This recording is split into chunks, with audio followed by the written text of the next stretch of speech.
దివ్యాంగులను అన్ని విధాలా ఆదుకోవడమే కూటమి ప్రభుత్వ లక్ష్యమని కొత్తపేట ఎమ్మెల్యే బండారు సత్యానందరావు అన్నారు.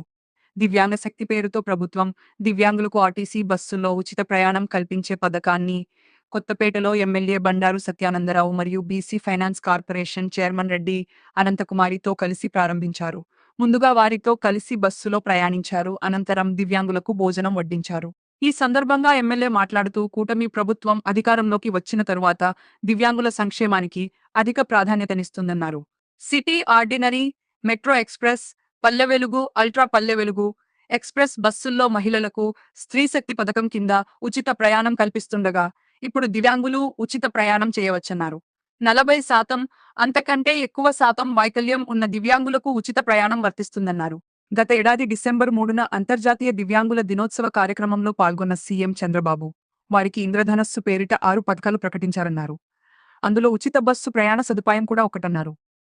కేవలం 2 నెలల్లోనే ఇచ్చిన హామీని అమలులోకి తీసుకువచ్చిన ఘనత మన ముఖ్యమంత్రి నారా చంద్రబాబుకి దక్కుతుందన్నారు.